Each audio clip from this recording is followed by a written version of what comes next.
Hello, my name is Jen Holtz, and I am the Associate State Director for Outreach at AARP Maryland.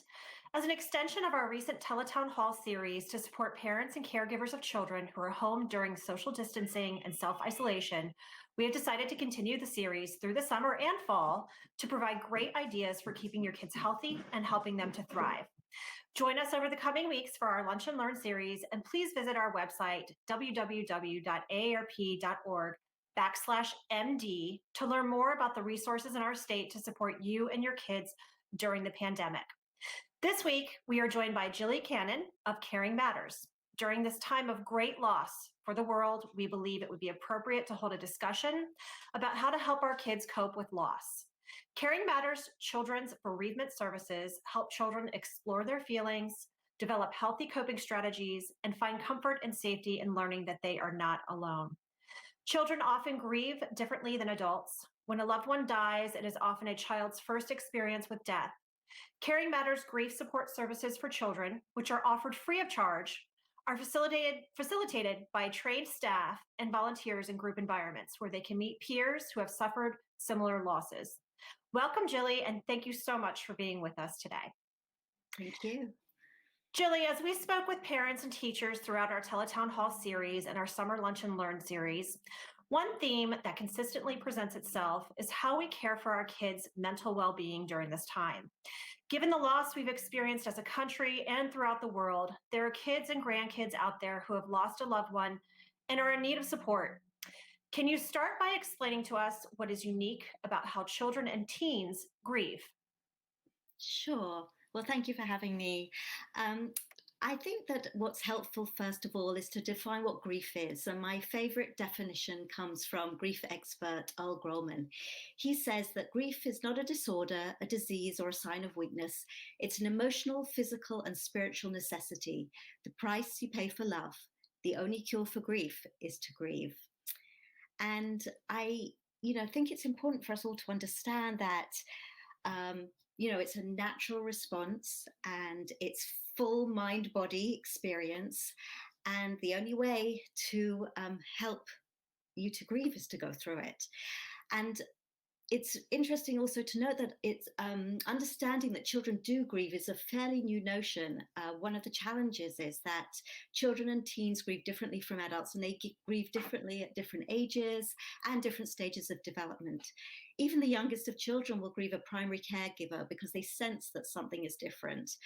Alan Wolfert, another grief expert, says if you're old enough to love, you're old enough to grieve.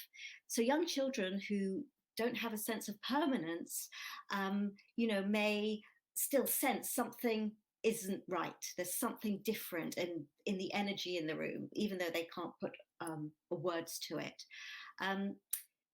Children, in order to protect themselves, because their brains aren't fully developed, can't stay in their grief constantly. So they jump in and out of their grief, like children jump in and out of puddles. When they're in the puddle, they're deep in it. But when they're jumping out of it, they're kind of taking a break. And this puddle jumping helps them to cope. So one minute they might ask, why did mummy die? And the next minute they'll ask for ice cream, or they'll want to go out and play. It protects them from that overwhelm, and it allows them to process their grief in smaller, more manageable pieces. But it may also give an inaccurate message to adults that they're fine and have moved on from their grief. So they may give the appearance of coping well, but then seemingly something unrelated will lead them to a full-blown meltdown. They may be building something with Lego, for instance, and it's not going the way they hoped, and they begin to cry uncontrollably. And this may be a trigger for their grief that daddy's not there to help them anymore.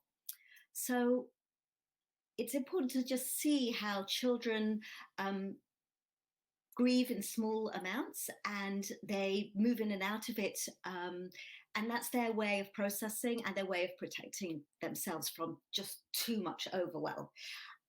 The thing about grief is that it's an internal response to loss, and it manifests through so many different feelings like sadness, anger, worry, confusion, guilt, relief, or loneliness, for example. And children may not have the vocabulary to be able to express their grief, but they're feeling it. They may not be able to tell you they're grieving, but they'll certainly show you through their actions. The other thing about children is that they revisit their grief as they grow, and their understanding of grief expands and deepens as they develop an understanding that death is, in fact, permanent, and their abstract thinking matures. They may also be triggered as they reach certain life milestones without their person. So that first date, their prom, graduation, and college, all re-triggers their grief. And so they're grieving not only what they've lost, but what they'll never have. If a parent's died, teens may feel that they need to take on duties or roles that are not age appropriate. And so it's important to allow teens to be teens. Out of everything, though, I think the most important thing to remember is that everyone's grief responses are unique. And within the same family, each child and teen and adult may respond differently. That's normal, and it's good to know. Everyone grieves in their own way, and everyone grieves in their own time. Wow, that makes perfect sense. And that's very interesting. Thank you, Gilly. Can you talk a little bit about the resources that are available through Caring Matters and how the COVID-19 pandemic has affected your ability to provide grief support services for children and families? Sure. So we have a number of programs for children and families, ranging from peer support groups for children and teens that we normally run in schools. And we have a grief camp called Camp Erin for 6 to 17-year-olds. And we also have a family night program, which brings families together to use an art project as a tool to begin a conversation about the person who's died. I'm also available as a resource for parents, school counselors, therapists, pediatricians, and other allied professionals working with children and teens. And so, an individual can call me up and ask me for support and guidance. However, of course, with COVID-19, some of our programs temporarily halted, but now we are starting some virtual good grief clubs, and we have our grief camp running virtually for a weekend in November, and camp applications are open. So if you are supporting a grieving child and you think that that would be something that would be helpful for them, please apply. Also, in response to COVID, I've been supporting parents, grandparents, counselors, and therapists who are caring for grieving children through many phone calls and connecting them with resources.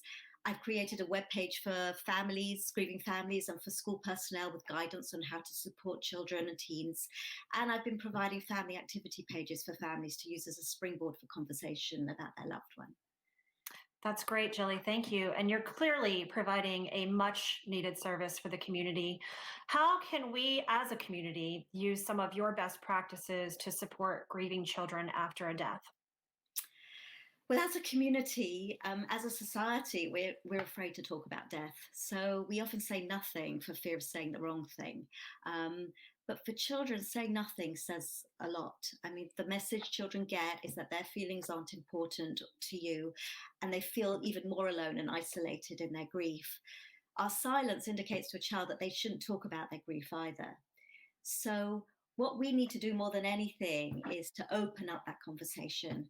And sharing a memory of the person who died is a great way to start the conversation with a child. And then to ask them,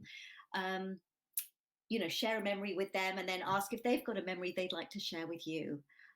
The other thing to remember is that if at all possible, try to avoid phrases like at least he's not in pain, for instance.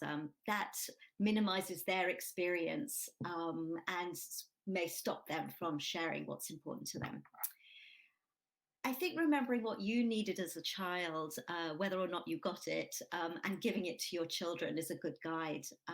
It's important to recognize that they're grieving and make a connection with them. So it's really about how do we begin that conversation?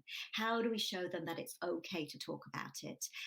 And then the most important thing you can do is listen, and listen some more without judgment or trying to fix it. We can't fix it, but we can be present with them on their journey, and we can acknowledge whatever they are feeling. And that goes a long way. Acknowledging feelings, validating them, telling children and teens that it's normal to feel this way really does help to, make them feel they've been heard. I think that our presence and role modeling as adults of healthy ways to grieve is really valuable as well. And finally to remember that there's no timeline or end to grief. It morphs and changes, and adults need to let children know that we're all there for the long haul, to be with Mm, them, whatever their grief may look like at any moment.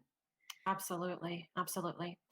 So, lastly, how do you specifically help children build resilience after a death? So, resilience, as defined by the American Psychological Society, is the process of adapting well in the face of adversity, trauma, tragedy, or threats of significant sources of stress. It's about how quickly we bounce back from adversity. And Donna Sherman from the Douglas Center's Grief Center says children are resilient, but they're not resilient in a vacuum. We tend to think children, can go it alone and they just seem to bounce back. But again, it's more likely that they're puddle jumping, Mhm. that they seem okay, but they really do need our support. And I really believe it takes a village to support a grieving child, and grieving children are watching to see how we respond to challenges and crises. Asking for help is a skill that many adults find difficult. It takes courage to show your vulnerability, but it's one of the best ways we can help to support children. We can model that asking for help's a good thing. We can say to them something like, I've been thinking about grandpa and I'm feeling really sad. And when I was feeling sad, I just decided to call my friend and talk to her about it. So there you're telling them that you're missing grandpa, you're telling them how you feel, and then you're showing them what you can do to help yourself. And so by role modeling that, you are showing them a way that they can access help too. So this models you expressing a feeling and asking for help. And then when you've done that, you can say to them, well, who might you go to and talk to? And can we draw up a list? And just like adults, children don't go to the same people for everything they need.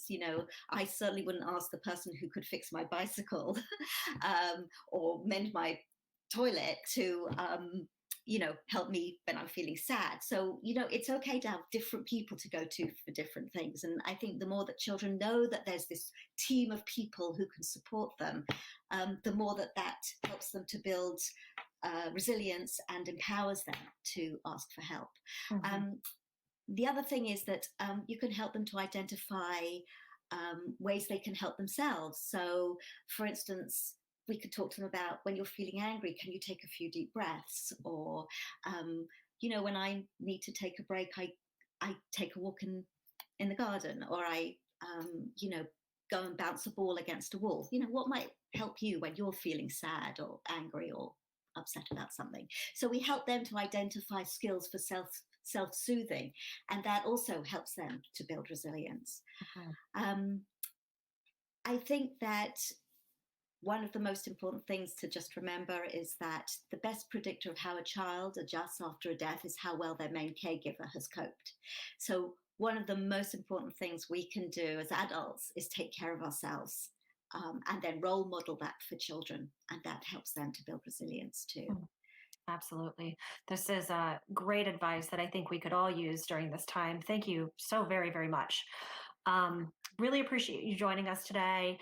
If folks want to get in touch with you or they want to get in touch with Caring Matters, how can they do that? How can they learn more? So the best thing to do would be to go to our website, which is www.caringmatters.org, and there are all of the contact information for support from me or from my colleagues. We also provide support for adults. We do a lot of grief support, peer group support for adults, and all that information is on our website. And I'd be so glad to hear from any of you if you'd like to email me or call me. Great. Thank you again, Gilly. So that's a wrap. Please tune in every Wednesday through the rest of the summer and continuing through the fall for more tips and tools on caring for your children during this ever-changing condition caused by the global pandemic. Our next Lunch and Learn interview will take place August 26th at noon. We'll see you then.